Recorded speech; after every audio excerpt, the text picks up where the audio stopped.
musée de la Croix-Rouge et du Croissant-Rouge présente les tissages d'Angelica Serretch, découvertes dans un instant.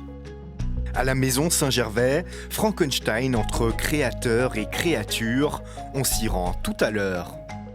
Ces lampadaires brisent la monotonie, on vous raconte leur petite histoire en fin d'émission. La culture à Genève, c'est culte. Angelica Serretch est une artiste guatémaltèque exposée dans différentes biennales à travers le monde. Au Musée international de la Croix-Rouge et du Croissant-Rouge, elle propose sa première exposition personnelle en Europe. On voit donc des œuvres réalisées avec des métiers à tisser différents et des œuvres aussi réalisées avec des matériaux très différents. Il y a de la laine, il y a du lin, du métal, des câbles en plastique, de la fibre végétale. Il y a vraiment de toutes sortes de matériaux textiles.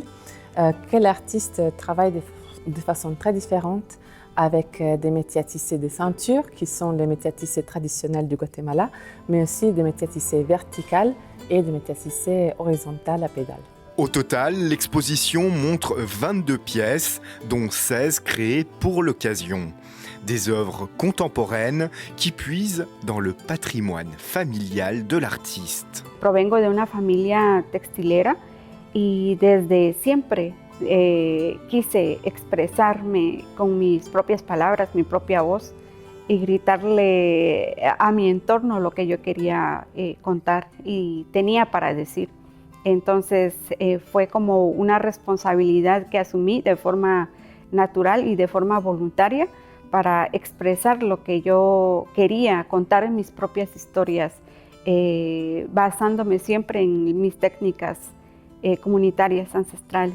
Pour le Musée international de la Croix-Rouge, inviter Angelica Serretch, c'est donner la parole à une voix indigène et également évoquer le textile qui toujours nous protège.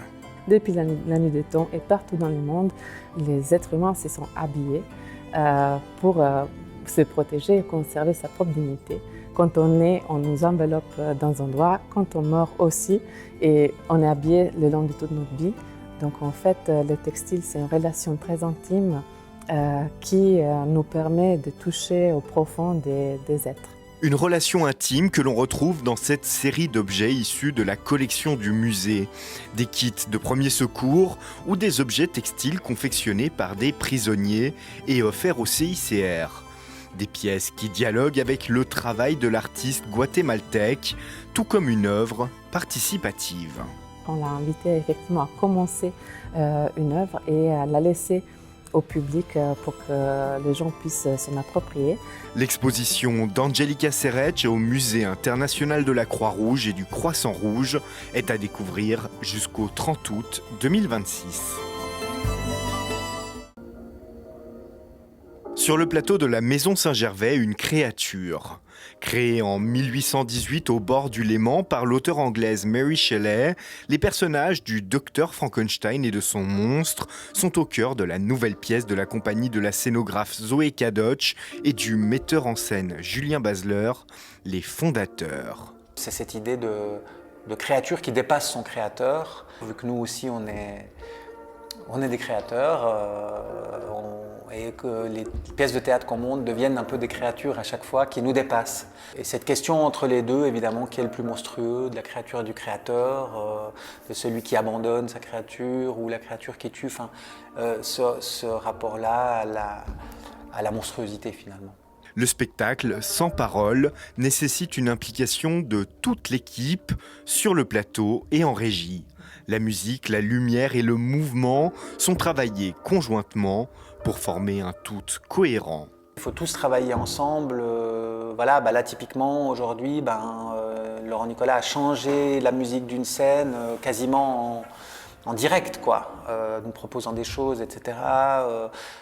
Après, la lumière s'adapte, et après, les corps doivent s'adapter parce que la lumière, elle est comme ça. Donc, c'est assez technique comme travail, le travail visuel et sonore. C'est un peu, je trouve, c'est une autre technique, mais c'est assez technique et assez précis en fait. Sur un fond noir, les 4 comédiens évoluent dans un univers fait de mousse qui transforme l'espace. L'idée était de faire quelque chose de très minimal au niveau de la matière, avec voilà, ça c'est de la mousse, des plaques et des cubes de mousse, afin justement de libérer aussi l'imaginaire du spectateur et de ne pas avoir des choses trop réalistes, figuratives, mais voilà, de pouvoir libérer un maximum et de pouvoir créer des images très rapidement, mais quelque chose aussi de très léger.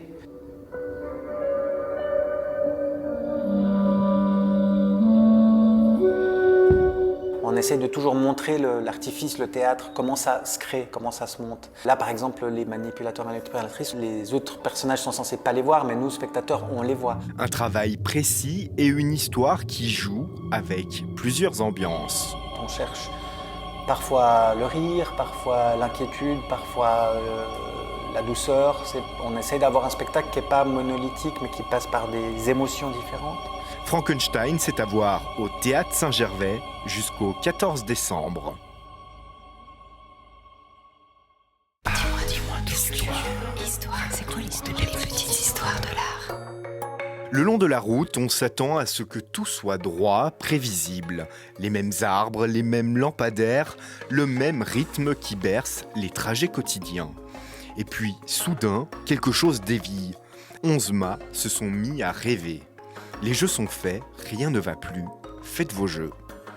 Eric Catane s'est glissé dans la rigueur de cette avenue et y a semé du trouble. Les lampadaires, d'ordinaire invisibles dans le paysage, retrouvent un corps, une humeur, une fantaisie. Face à ces silhouettes déviantes, le public s'arrête, surpris. On ralentit, on se retourne, on plisse les yeux. Est-ce fait exprès? Est-ce cassé? Puis vient le sourire, l'étonnement léger, cette impression d'avoir soudain aperçu quelque chose de vivant dans un mobilier que l'on ne regarde jamais.